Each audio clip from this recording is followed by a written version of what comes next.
August ছিল ঢাকায় operation মুক্ত। এই অগাস্টে ওনাদেরকে কল ব্যাক করছে, সেপ্টেম্বরে আমাদেরকে পাঠাইছে। আচ্ছা, সেপ্টেম্বরের শেষ দিকে বলে যে এরকম যেহেতু 50 জন একটা গ্রুপ যারা বর্ডার ফাইট করছে, অনেক কিছু সব কিছু করে টোরে। সো এই গ্রুপটাকে দায়িত্ব দিছে leaded by Rezaul Karim Manik. Second in commander হলো নাসিরুদ্দিন ইউসুফ বাচ্চু। আমরা মোট 5টা সেকশন, 10 জন করে 50 জন। তো একমাত্র আমি আর বাবলু হইলাম লোকাল ট্রেন, বাকি সবাই কিন্তু ইন্ডিয়ান ট্রেন বর্ডারে ফাইট করছে, তারা মে মাস থেকে ফাইট করতেছে।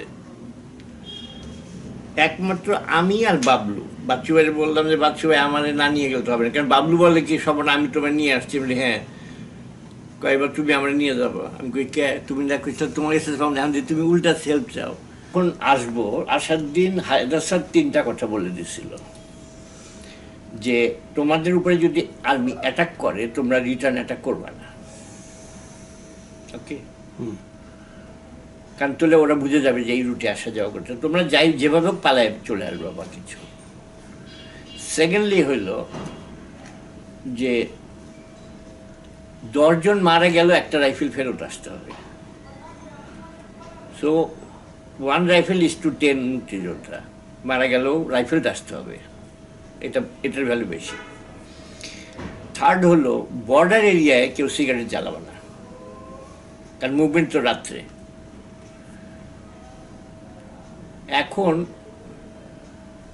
যখন রিফিউজি ক্যাম্পের ভিতর দিয়ে হাঁটতেছি, এখন আমার কাঁধে টোটাল অ্যামুনিশন ভরা একটা হোয়াটসেক, এই কাঁধে একটা রাইফেল আর 2টা অ্যান্টি ট্যাঙ্ক মাইন, ওই যে কেরোসিনের চুলা হয় না, ওরকম 2টা অ্যান্টি ট্যাঙ্ক একসাথে বাঁধা। সো 2টা অ্যান্টি ট্যাঙ্ক মাইন। তো এইভাবে হাঁটতেছি যে মানে আমার টার্গেট হল কত তাড়াতাড়ি গিয়ে পৌঁছতে পারি।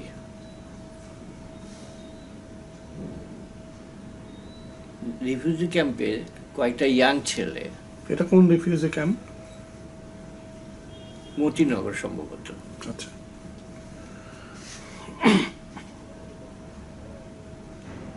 মানে করবে স্টেশনের কাছাকাছি।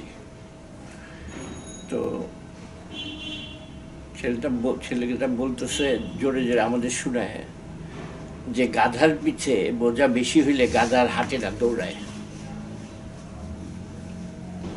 মানে এই ডায়লগটা কখনো ভুলবো না, কারণ আমরা মুক্তিযুদ্ধ মানে ওই পাড়ায় সেফ সাইডে চলে গেছি, তারপরে আবার মোড়তে ঢুকতেছি। সো আমরা গাধা, আর ওরা ওদিকে বসে বসে মানে রিলিফ খাচ্ছে। ওরা খুব ভালো। তো পরবর্তীতে কিন্তু ওরাও মুক্তিযোদ্ধা, কিছু করার নাই, কারণ ওপারে তো গেছে। তো যাই হোক,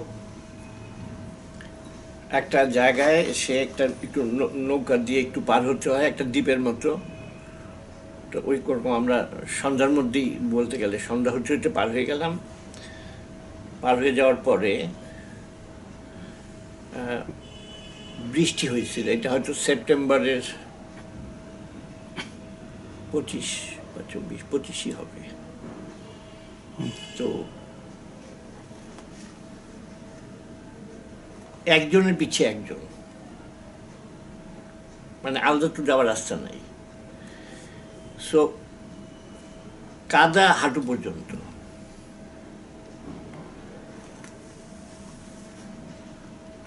তো রাস্তাটা একবার দাঁড়ায় গেল। এখন মানিক ভাই আমার পিছিয়ে ছিলেন। মানিক ভাই বলতেছে যে স্বপন কি হইলো? আমি ভাই কেমনে বলবো? তুমি এক কাজ করো তো, তুমি আমার ব্যাগটা আর এলএমজিটা ধরো। আমরা বোধহয় 2টা না 3টে এলএমজি পাইছি, তার একটা মানিক ভাইয়ের হাতে ছিল, ওইটা আমার হাতে দিছে যে আমার এলএমজিটা আর এটা ধরো, আমি দেখে আসি। উনি সামনে গেছেন আর আমরা হাঁটা শুরু করছি। এখন তো আমি তো লাইন ছাড়তে পারি না, সো ওগুলি নিয়ে হাঁটতেছি। এখন মানিক ভাই আমাকে খুঁজতে খুঁজতে পার হয়ে গেছে, পায় নাই, আবার ফেরত গেছে। জোরে চিল্লাইতেও পারে না। এখন আমি তো এইভাবে শেষ মাথায় যখন গেছি, গিয়ে ওখানে একটা উঠানের মধ্যে ওনারা সবাই বসে আস্তে আস্তে ফিস ফিস করে কথা বলতেছে। আমি ওখানে যে খুঁজে যে মানিক ভাই করে, এই তো আরে আরে স্বপন তুমি আসছো, তুমি জানো এর মধ্যে কি আছে? আমি বলি আর কি থাকবে, আমাদের সব কিছুই তো এর মধ্যে। বলে হ্যাঁ, খুব ভ্যালুয়েবল একটা মানে জিনিসপত্র তোমার সাথে ছিল। বলে যাও নৌকায় গিয়ে আরাম রেস্ট নাও, একবার নৌকায় বসে পড়ো, ইয়ে করো না। তো নৌকায় গিয়ে বসছি আমরা 17 জন এক নৌকায়, সম্ভবত বাবলুও ছিল। বা এই আমাদের আন্ডারে হলো ঢাকা নর্থ, মানিকগঞ্জ, ধামরাই, সাভার, আরো আর এই 3টা নাম আমার মনে আছে, বাকি আরো কোনটা কোনটা জানি না। মোট 6টা থানা প্লাস ঢাকা সিটিতে হইল কি আলাদা গ্রুপ। তো আমরা মোট 52 জন। তার মধ্যে বোধহয় টিটো আমাদের সাথে বোধহয় বর্ডারেই পাইতাম ওরে, ও মুক্তিযুদ্ধে যাবে, বাস আমাদের সঙ্গে দেখা হয়ে গেছে, বাস আমাদের সঙ্গে টিটো আমাদের মধ্যে সবচেয়ে ইয়াংগেস্ট ছিল। আর সবচেয়ে ছোট ছিল পলাশ, 10 বছর বয়স, পরে জয়েন করছিল আর কি। আমাদের পরে তো মানে কয়েকশো হয়ে গেছিল আমাদের। তো ঘুমাই গেছি নৌকায়। নৌকায়। আমি ডান পাশে, বাম পাশে আরেকজন, সামনে একজন, এরকম করে মানে 8 দোকানে 16, আর এক পাশে মাঝে, অন্য পাশে আরেকজন। আচ্ছা। ঘুমের মধ্যে হঠাৎ করে অ্যাম্বুশ শুরু, এবং মোটামুটি মনে হয় যে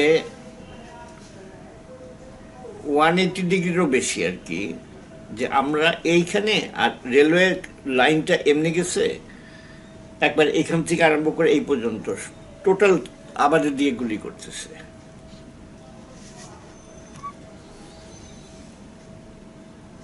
মাঝি করলো কি, লগি দিয়ে এমন একটা ধাক্কা দিল যে আমরা ওইখানে ঝোপে আটকে গেলাম। নৌকায় দেখি কেউ নাই, মানে আমি আর সাহার, বাকি 15 জন কিন্তু জান নিয়ে পানিতে ডুব দিছে, ডুব দিয়ে সরে গেছে। সাহার বলতেছে স্বপন কি করবা? আমি আর কি করবো, নৌকা বাঁচাইতে হবে তো, কয় চলো। আমার মানে আমার লাইফে কলেমা কয়বার পড়ছি, মানে ওই টাইমটার মধ্যে কত হাজারবার কলেমা পড়ছি, আর বলতেছি আল্লাহ তুমি যদি বাঁচায় দাও আমি তোমার রাস্তায় থাকবো, দেশের জন্য বাঁচবো, আর যদি নিয়ে যাও শহীদ করে ফেলাও, আমাদের মানে ওদের হাতে যেন ধরা না পড়ি অথবা পঙ্গু না হই। বিশ্বাস করেন আল্লাহ ডাক শুনছে। এই গোলাগুলির মধ্যে একটা গুলি গায়ে লাগে নাই। তখন একটা মনে হলো ওস্তাদরা বলতো যে গুলির মধ্যে নাম লেখা থাকে, তোমার নামের গুলি যদি না আসে তুমি মরবা না। আমরা আবার ঝোপের থেকে বের করলাম, মানে আরো গোলাগুলির মধ্যে, তারপরে আবার উল্টা নিয়ে আবার ওই খালের ভিতরে প্রথম বাড়িটার ওই জায়গাটায় নিয়ে সাইড করলাম। তারপরে সমস্ত আমাদের অ্যামুনিশন যা ছিল ওইখানে নামায়, ওইখানে একটা ঘরের মধ্যে সব আনলোড করে ফেললাম।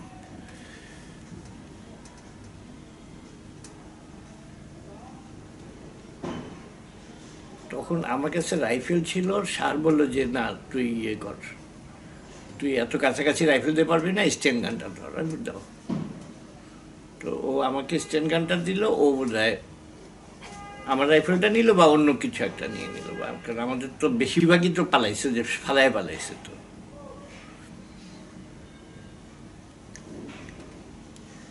তো বলে যে পজিশন নিয়ে থাক, কিন্তু আমাদের তো গুলি করা নিষেধ। কিন্তু আমি চিন্তা করলাম যে যদি মানে সামনাসামনি হয়েই যায় তাহলে তো মানে একটা স্টেন গানে 34টা লোড করা যায়, কিন্তু মিনিমাম 30টা গুলি আছে। তো ওই আমি আবার সুইচ আছে, লক, ব্রাশ আর সিঙ্গেল ফায়ার। তো সিঙ্গেল ফায়ারের টিপ দিয়ে রাখলাম যেন একটা একটা করে মায়েরা মরবো আর কি, যদি সামনাসামনি কাছে আইসেই পড়ে।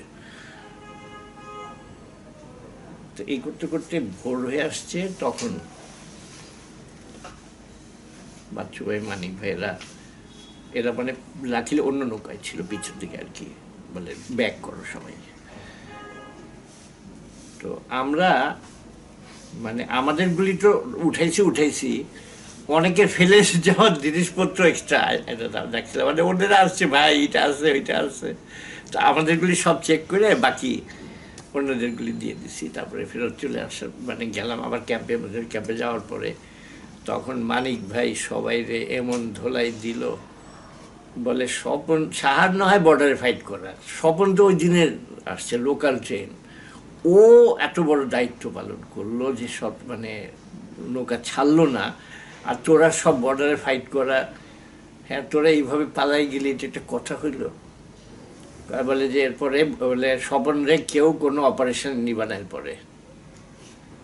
মানিক ভাই স্ট্যান্ডিং অর্ডার দিয়ে দিল, আসাদ, বাচ্চু ভাই সব ভাই ছিল, বলে যে স্বপন এরপরে কেউ নিবা না, ওরে দিয়ে অন্য কাজ করাবা।